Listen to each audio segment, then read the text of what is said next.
Welcome to the Black Entrepreneur Experience podcast, inside the business, buzz, and brilliance of Black entrepreneurs. Here is your host, Dr. Frances Richards.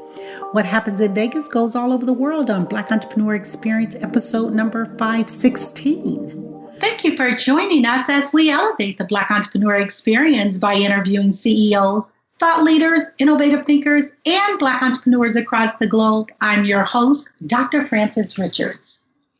Imagine being a mother with no savings, no college degree, and laid off from your corporate job. And then you launch AndTech, and it has grown into a 7-figure consulting firm.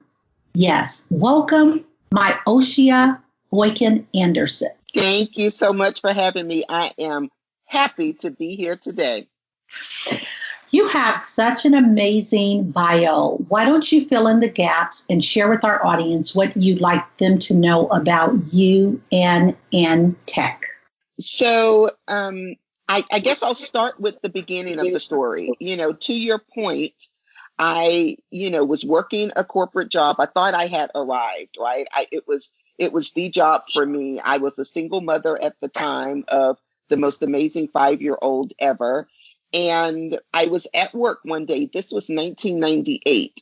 I was at work one day in February. My supervisor came in and she said, "We have some news. We have decided to close the office." And I was literally devastated. Like, I literally had to excuse myself, go to the ladies' room, and I literally just bawled. I bawled. I didn't have any savings. I was living paycheck to paycheck. So now all of that had been turned upside down. So I allowed myself to, just completely bawl, like I said, like literally to the point where I had to put water on my face to get myself back together. But I went back in there. And I determined that day that nobody else would ever have that control over me again, that nobody else would be able to put me in this position again. So that's when the entrepreneurial bug was, kind of planted. It took 9 months after that for me to actually launch my first business. But I realized at that moment that I needed to do something. I didn't know at the time what that something was, but I knew that I did not like this feeling. I did not like the fact that I had no control over it. So I knew that it was a place that I never wanted to be again. So I started thinking about ways that I could pull myself out of this. Now, one of the things I did was I realized after her asking me to help her clean the office, and I was like, really? But I helped her clean the office. But what I started realizing was in this moment of devastation, not only was I going to be out of a job, but all of the clients that I served here at this company were also going to be out of a service provider.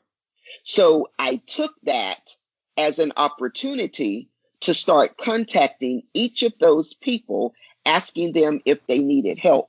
So that was the start of my plan. And I called all 63 of them.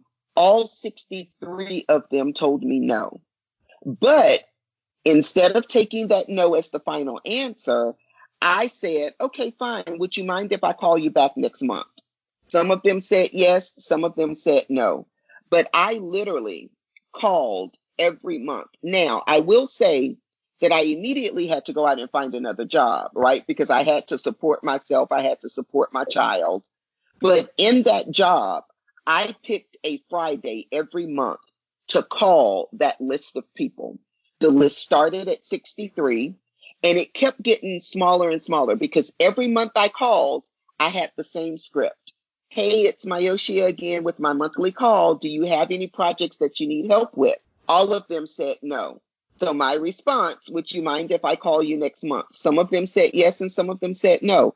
But I continued this pattern, Dr. Frances, literally for 9 months, from February all the way to November.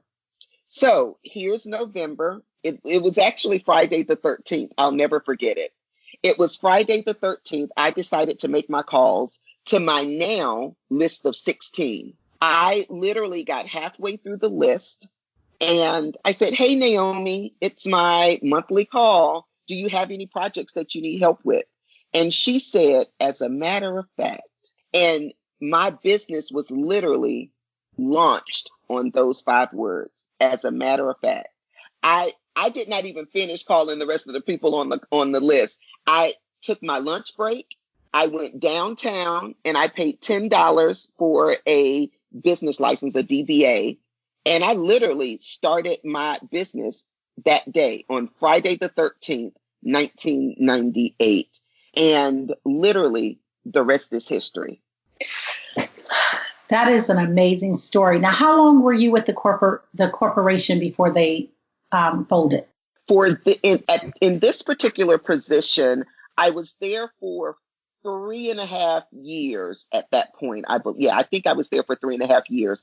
I had been in the same industry, so I've been in tech since I'll technically say since my junior year in high school. I took a computer class in high school, fell in love with it, like literally fell in love with technology, fell in love with the fact that I could solve problems. And I joined the co-op program in high school. So I worked half a day. I went to school half a day and I worked half a day.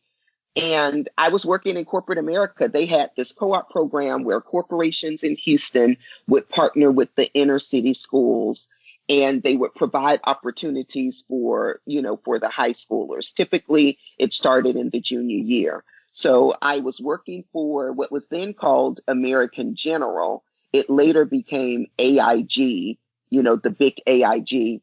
And that's where I worked my junior and senior year in high school. And I remember being completely in awe of these women that were like adults. And I'm this kid in high school, and I loved the fact that they dressed up, and I just really looked up to these women. I thought it was amazing because I didn't have those role models to look at in my life. I had teachers at school, but being in this environment, and it was interesting because I would hear the ladies say, "Hey, Jenny, do you know how to do this?" And I would kind of slump down in my cubicle, figure out how to do it, and then pop up and say, "Hey, Miss Johnson, I know how to do it." And literally, I love technology that much. And that's literally how it all started. This is so good. So talk about in 1999, and you had started the business, and then you were working another job. Are you still working the other job or any jobs, or are you full-time in your business? And talk about that transition or how that went. Yeah, and it was quite interesting because after I left at my lunch break that day, I went downtown, I got my business license. I do a lot of speaking now, so I tell everyone, do not burn your bridges, because the same path you took to come up, you're probably going to have to come down that same way. So I would never tell anybody else to do this, but I literally quit my job that same day. I literally came back from lunch and I told them I quit. I did. It was a job that was a means to an end, but I literally hated it. I hated it, but I stuck with it because I had those responsibilities.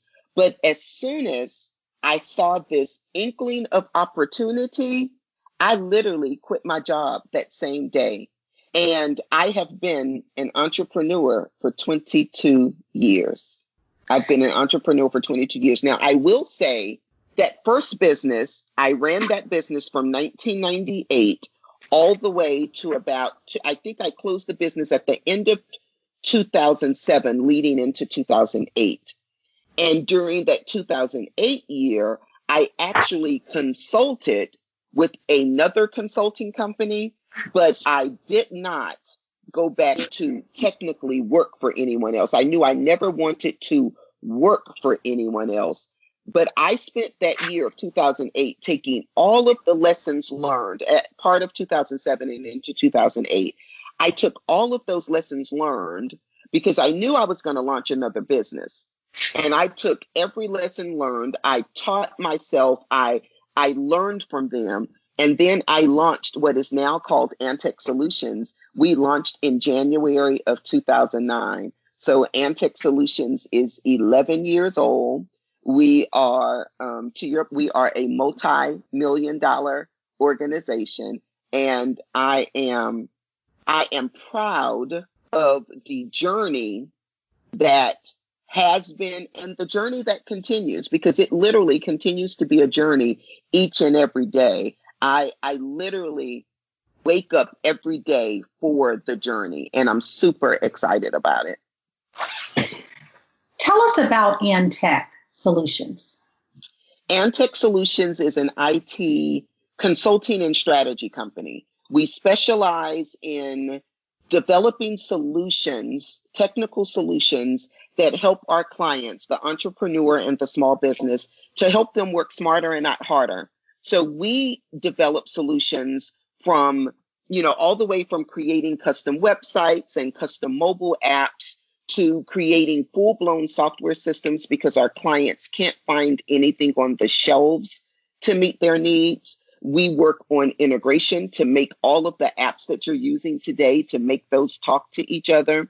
And we even do small-scale projects where we may have some clients who have spreadsheets that they work on every day, and we help them automate those. For instance, we may take a 12-step process that you have to do every single week, and we can roll that process into a one-button solution. So we just develop all kinds of technical solutions, small and large. And how did you come up with this business idea? I think, the name in itself is really my passion work. My passion work is to solve problems and create solutions. It's my spiritual gift. My spiritual gift is of encouragement and teaching. It is the work that I love to do, and I love to see the results that I'm able to get for people. So that's like the whole idea around everything I do, is to help people get from point A to point B, to help people thrive in their business, to help them, be all that they ever thought they could be from a business perspective, and even from a personal perspective too, because I truly believe that my life and me as a person, I am truly a walking testimony and a walking testament to what is possible. So, and I think that all plays into what we do as an organization, because it's so ingrained in me as a person. What are you most grateful for?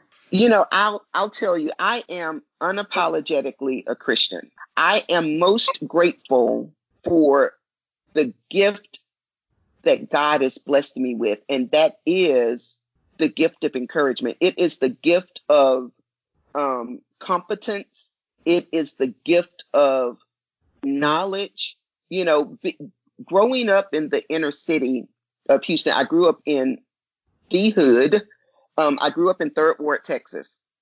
And, Third Ward has gotten a lot of publicity lately because the tone of our country right now, and the social injustice and the racial injustices and everything that's at the forefront of everything that we're thinking about today.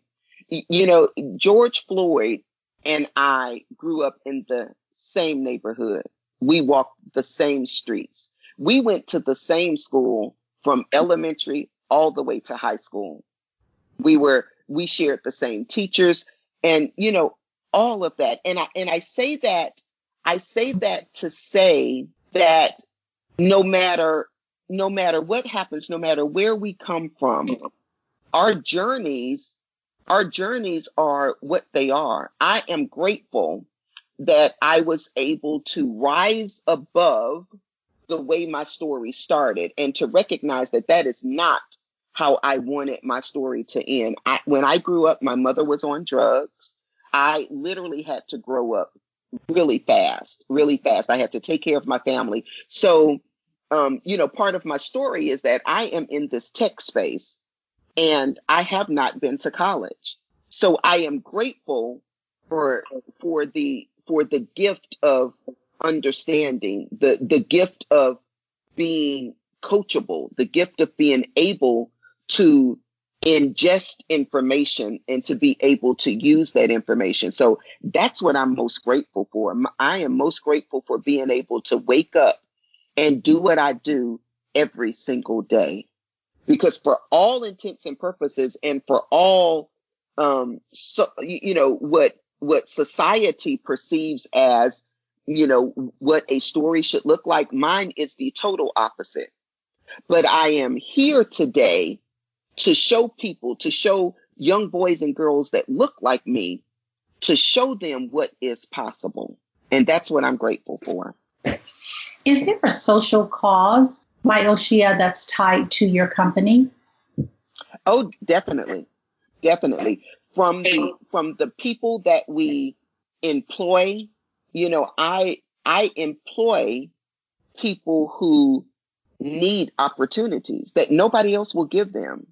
So it is definitely that to me. We provide services to people who would probably not otherwise receive those services, the services that everyone else can receive, but for whatever reason, they haven't been able to tap into that. So I have a huge passion in being able to bring all of the expertise and the experience that I've experienced in corporate America.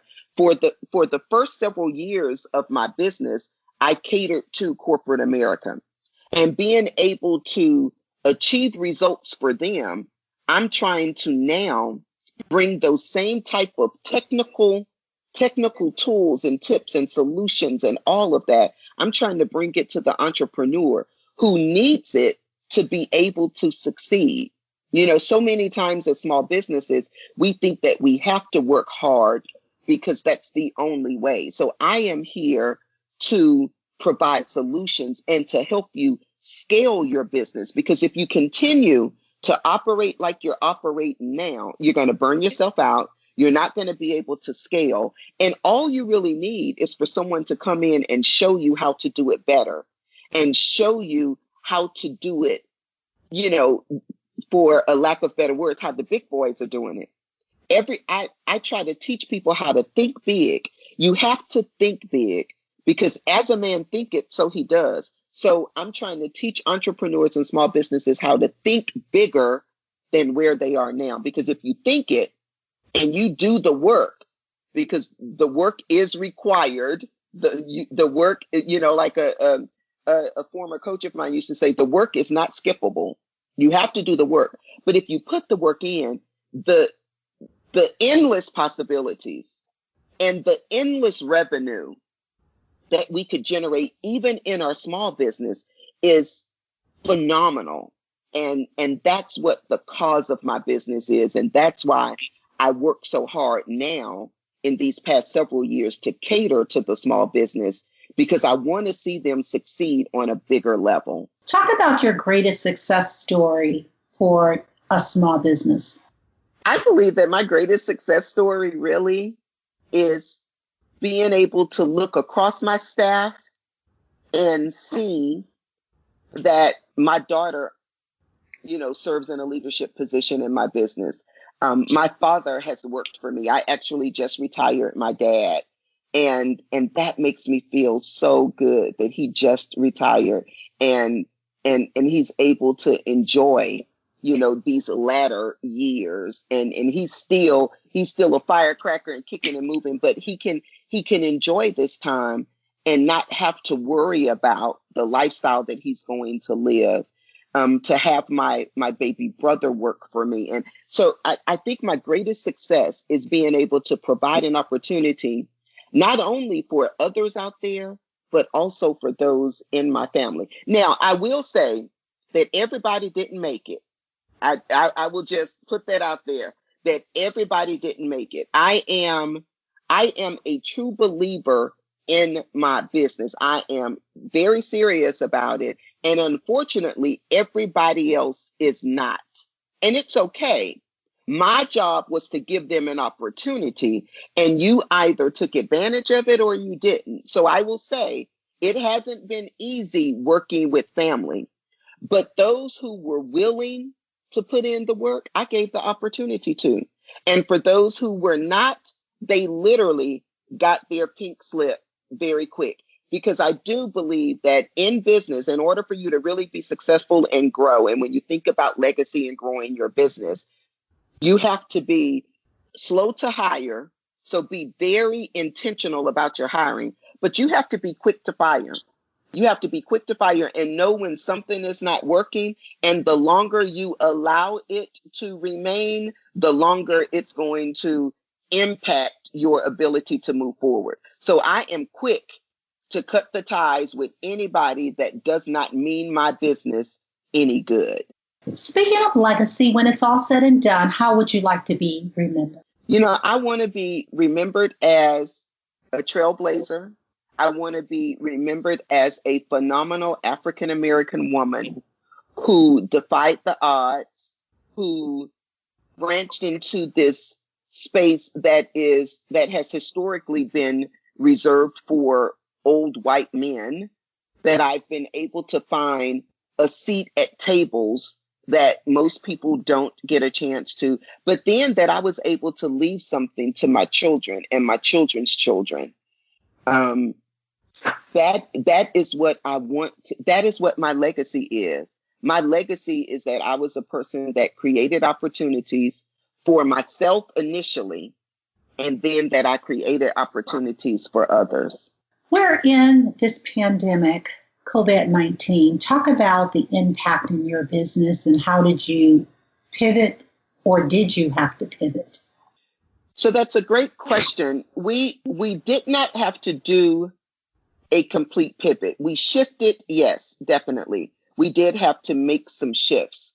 The good thing about us and the space that we were already in, we were already in a digital space where working remotely was what we did every single day. So from that perspective, there were no impacts. I will say that, we did take a hit from a revenue perspective because, there's a lot of fear out there, and a lot of people were not sure about starting new projects. We even had projects on the books already in our pipeline that actually, stopped or have been halted. So from that perspective, we were impacted. But one thing that I have been intentional about, and I use this word intentional a whole lot because I am very much that in everything that I do. I am intentional and strategic about everything. So one thing that I've been very intentional about over the years is that even, some people would say, oh my goodness, her business is generating, all these millions of dollars in revenue. I'll say our revenue last year was at $2.2 million, right? But in that, I've always been intentional about still being a good steward of my resources. So I don't blow money. I don't spend unnecessarily. I, try to run a lean operation from a financial perspective. So I am very intentional and diligent about my cash management and my cash flow. Because I'll tell you, when the pandemic hit, a promise that I made to my team is that we're going to have a lot of stuff that we're going to have to deal with. Your job is not going to be one of them. I made sure, even before the PPP was announced and all of that, I promised my team that everybody will maintain their job and everybody will maintain the hours that they work. So, and the only way I was able to make that promise, and I don't make a lot of promises. My husband, who is from Jamaica, has all of these sayings and these epithets and just all of this stuff that his parents and all of the people in Jamaica say. But my husband typically says, a promise is a comfort to a fool. So I try not to make too many promises, but I did ensure my staff that they were going to be able to, I was going to be able to make payroll every week. I run payroll every week, but I was going to be able to continue to do that. because I knew that some of them would have to worry about what they were going to do with their kids. I knew some of them were going to have to worry about all of the people that live in their household that can't go anywhere else. So if somebody got sick, how that was going to, I knew it was going to be a lot of stresses for people. I did not want their money to be one of them. But the lesson in that is that as entrepreneurs, we have to recognize and plan for tomorrow, even though we can't see it. So making sure that we are maintaining our cash flow, and just because we make it doesn't mean we have to spend it all. And being able to have strategic financial plans in place to make sure that, unfortunately, the numbers show that there are some small businesses that have already closed and some that are just barely hanging on, and they're not going to be able to survive this pandemic, unfortunately. We have to make sure that does not have to be the case. So I'm very passionate about that, about how we make the money and how we make the money work for us, right? Using it as a tool. And, I still get a salary. I am a W-2 of my company. So I am a W-2 employee. And I live within my W-2 salary and that of my husband's. And we're just grateful that he is still employed as well. His company was furloughed. He got furloughed for 2 weeks, but he is still employed. So we are grateful for that. But we live inside those means. And that doesn't mean that, I can't splurge a time or two here or there, because, if you cannot reap the rewards, then what is this all for, right? But it does not mean that we have to flaunt everything that we make. If we're going to be a successful and a viable business, then we have to exercise good money habits. There are so many brands and businesses that are successful like your business. Talk about a business or a brand that is dominating that you admire and why.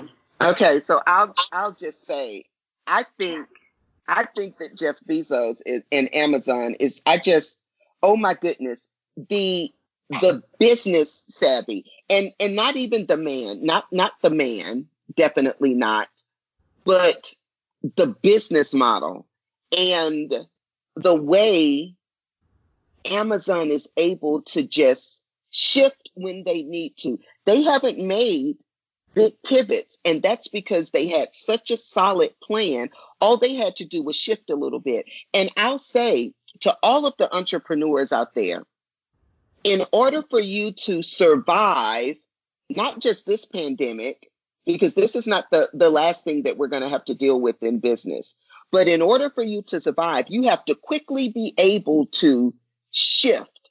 Now, some of us will have to make complete pivots. And if that's the case, make the decision early, recognize it early, and make it.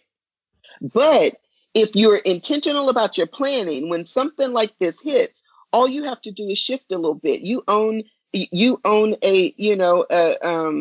a chef and you're used to going out, holding private events and, all of this stuff. Well, you can't do that now. Figure out how you can set up an online ordering tool. Figure out how you can make those meals, package them, and get them delivered, right?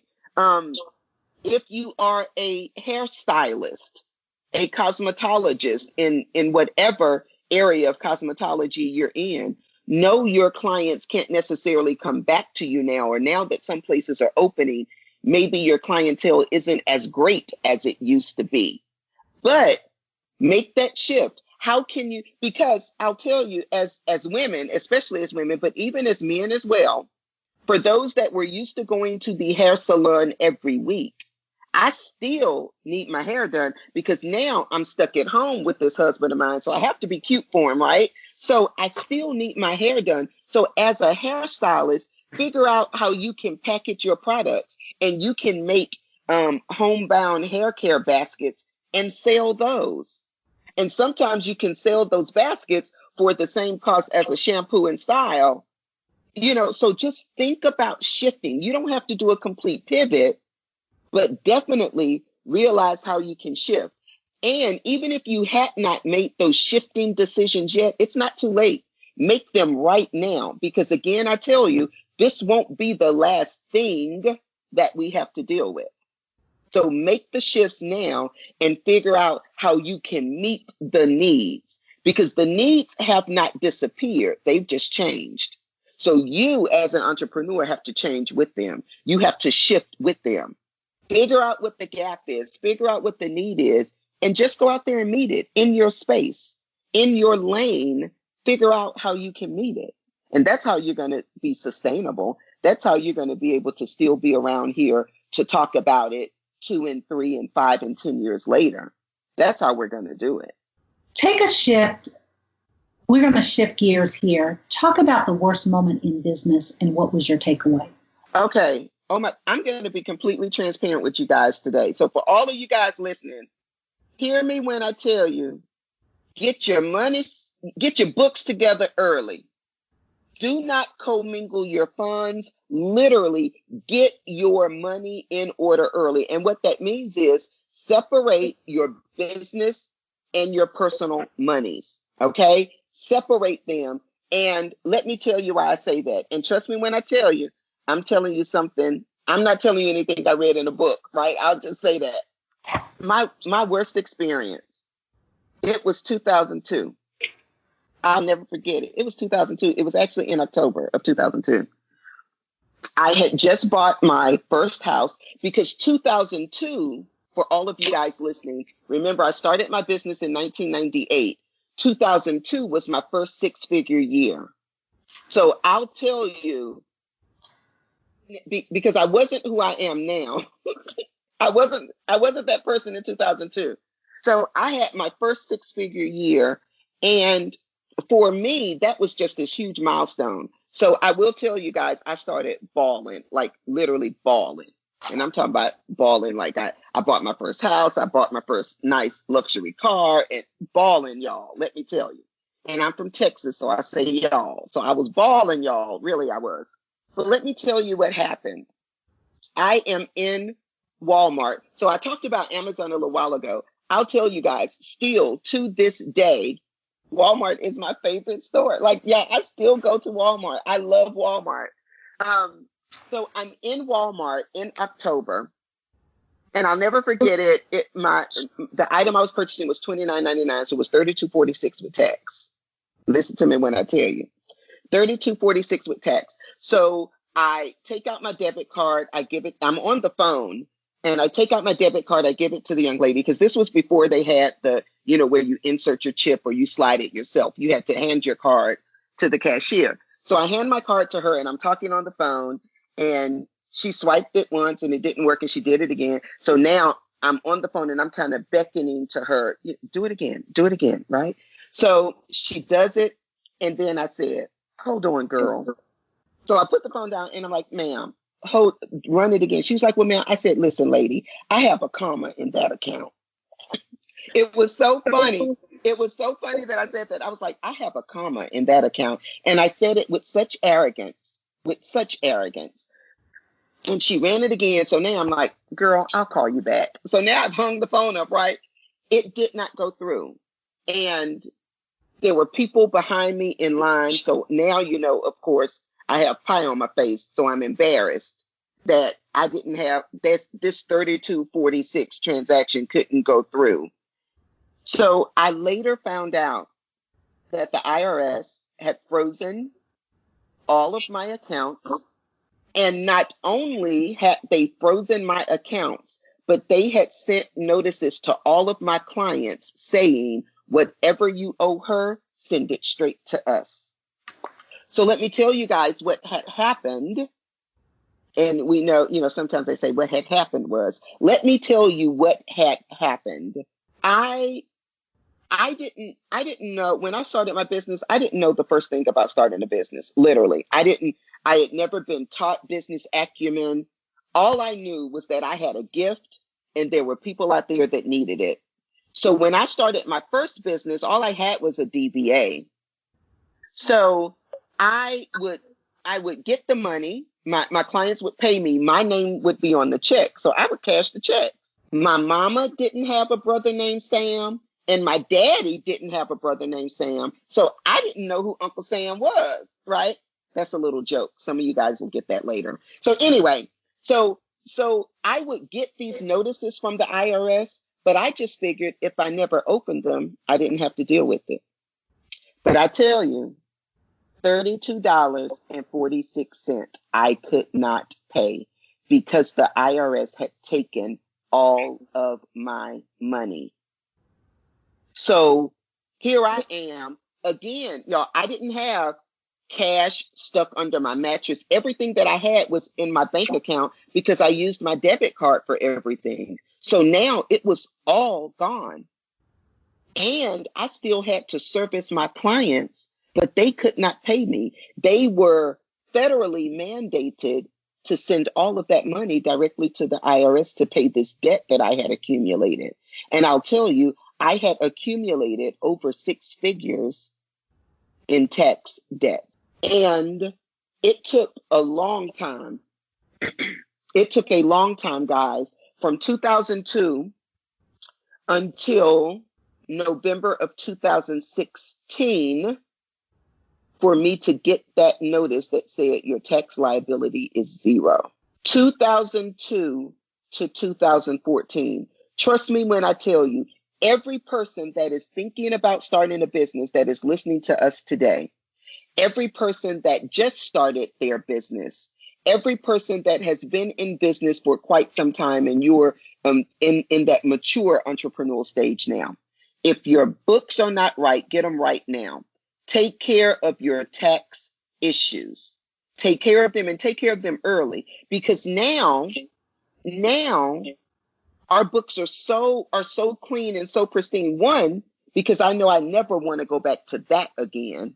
And 2, because listen, it is the way I look at it, it's a privilege now, because if I'm paying taxes, that means I'm making money. Now, you also have to be smart about it because we don't have to give all of our money away. So make sure that you are getting some wise counsel in the area of financial planning and tax planning and all of that. So all of this stuff I know now, guys, but trust me, if you can save yourself from situations like that, do it early and do it now. And it doesn't take a lot. It doesn't take a lot to make sure that you have your books in order, that you are running your business as a viable business. Do it right in the beginning so you don't have to get right later. What can we do right now, Myoshia, to support your business? I think right now for me, it's really just about visibility. I want entrepreneurs to understand that there are services and resources out there for them. And you know what? It doesn't even necessarily need to mean becoming a client of mine, because there are some resources out there available to us that are free. So if you're at the point where you need those services, then definitely find out everything that's available to you. But if you're at a point where you need help developing systems in your business, developing automation, if you need help doing things smarter and not harder, so that you can then, you don't need to spend all of your hours on these tedious administrative tasks. You need to be out there generating revenue for your business. That's what you need to be doing. So if you're at the point where you need help with your back office and help, getting yourselves to a place where you can scale and grow your business, that's where the support for me comes in, is for me being able to help you be the best that you could be. So it's literally all about visibility at this point, knowing that there are resources out there and that are people out there who are rooting for you and who are there to help guide you to be able to get to where you want to go, right? So I think that's it. Talk to a younger you. What advice would you give to a younger Myoshia? Girl, you are worth it. You are worthy, right? I spent so many of my younger years, not just as a teenager, but as a younger, I spent so much time not valuing me and second guessing me, not trusting me enough. So if I had to talk to that younger Myoshia, it would be to just Trust yourself and know that you are worthy. Know that you already have everything you need. You just need to put one foot in front of the other. Don't let anybody else determine how you see yourself. Know that you are amazing, that you are phenomenal. Because if you know that, you'll make different decisions. And notice I didn't say better but you'll make different decisions. Whether they turn out better or not, you'll just make different decisions. And there's so many decisions that I could have made that were different, that could have shortened the length of some of my trials, that could have deflected some of the challenges, that could have opened some of the doors quicker. There are some different decisions that I could have made if only I had trusted myself more. If you conducted this interview, what is the one question you would have asked yourself? I want you to ask the question and answer it. Myoshia, what is the thing that keeps you going every day? Dealing with it all, with all of the pressures and all of that stuff, what keeps you going every day? And my answer to that would be to know that each day is a gift. Each day is a blessing. Each day is brand new. So I wake up every day knowing that yesterday is no more. I don't care what yesterday was, what it brought, what it did, what I did. And your yesterday could be 24 hours. Your yesterday could be a week. Your yesterday could be 10 years. Yesterday is no more. So I wake up every day asking myself, how can I be better today than I was yesterday? How can I be a better person? What do I need to do this day? Because I also, while I am a planner and, all of this, I plan for retirement. I plan for the future. I plan for my offspring and their offspring. I plan for that. But I'm not concerned about tomorrow. So all I could focus on is today. So what keeps me driving every day, one is that today is a gift. Two is that tomorrow is not even a consideration right now. And three is that my goal today is to find somebody to help. And that could be in business, that could be personally, but it's to find somebody to help. And then lastly, I have this thing that I've been doing every single day for as long as I can remember, is that I want to learn something new every day. And that doesn't always have to be in business and in tech, even though for those of you guys who know anything about tech, it is ever evolving. So I'm constantly learning and teaching myself and all of that stuff. But I learn something new every day. And it could be as simple as, how many shades of orange are there? Whatever. Something that's gonna mean that I know something more today than I did yesterday. So I learn something new every single day. Every single day. Talk about your top 2 influencers and what lessons do they teach you?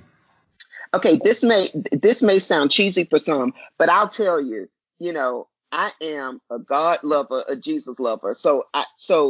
And my influence is there every day. But I'll tell you, the next person that influences me and I'll give you 2, because I'll give you one on a personal level and one on a business level, right? So on a personal level, my family, it's my children. It's my children. Being able to work with my daughter every single day and to see that she is kicking butt and taking names, right? That influences me to live out loud in front of her, right? So that is an influence for me, to know that my son, while he does not work in the business, to know that he has just relocated from Texas to Georgia because he just got He just got accepted into the PhD program at UGA. That influences me to live out loud in front of them. So that's on the personal level. From a business perspective, if you do not have a mentor or a business coach now, get you one. It is nothing like being able to have someone lead you and guide you and encourage you along this journey. I invest a whole lot of money in coaching and in multiple coaches because each one is going to serve a different purpose. And then on the somewhat superficial, I'll say, I love Oprah. I just love her. She is like my thing. Like I've been privileged to meet her one time and we have this picture together and I just look at it often, but I'm influenced by people who are where I want to be, but I'm influenced by people whose journey speaks of the unthinkable possibilities out there, right? So I'm influenced by those types of people on the personal level and on the business level. I love it. And Oprah is someone that she's on my dream list. I absolutely would love to meet her. And I believe I will one day. Yes, you will. We come to the part of our interview. It's called Fun Facts Lightning Round. I'm going to ask you a series of questions. I'd like you to give me very quick answers. If there's something you desire not to answer, feel free to say pass. Are you ready for the Fun Facts Lightning Round? Oh my goodness, let me sit up straight. Okay, I'm ready. The last movie you saw. Oh, that's easy. It was the Black Panther, and only because we just got new speakers in our media room, so we wanted to have great action and all of that stuff. Black Panther. You relax doing what? Dancing. Your favorite singer or rapper? I'll do both. My favorite singer is Jill Scott and Jaheim. I did too. My favorite rapper is Biggie. Your favorite dance song? Oh, Ain't Leaving Without You by Jaheim. What food you eat every week, no matter what? Well, I was going to say watermelon, but that's only in season because I eat it every day when it's in season. So I would have to say spaghetti. Your favorite month? July, definitely. I celebrate all 31 days for my birthday. So July, definitely. Your first job? Astroworld. Work out or hit the couch? Ooh, child. The couch. Myoshia, thank you so much for spending time with us on Black Entrepreneur Experience Podcast. Before we let you go, why don't you share with our audience the best way that they can connect with you and do business with you? And do leave all your social media handles. All righty. So I would say the best way to contact me is through our website. It is AndTechLLC.com. And my email address would also be mbanderson@andtechllc.com. From a social media perspective, on Facebook, we are at AndTech Solutions, LLC. We also just created this private Facebook group, and it's called Business Empowerment Through Technology. The acronyms are BET. So from a link perspective, it's facebook.com/groups/you-bet, because that's truly what I believe. You bet. Can you do it all? You bet. So that's social media. Personally, I am Myoshia Boykin Anderson on Facebook. On Instagram, I am Miss Myoshia. On Twitter, I am Myoshia Anderson, and AndTech is AndTech LLC on Twitter. And I believe that's it. But I would love for you guys to join us in our Facebook group. I will definitely do that. Thank you so much. That's a wrap. Thank you. Thank you for listening and subscribing to Black Entrepreneur Experience. We would love for you to leave a review and rating on iTunes and share with your friends. For show notes and more episodes, go to www.beepodcast.com. Join us next Wednesday, and remember, green is the new black. So keep your bank accounts and your business in the black.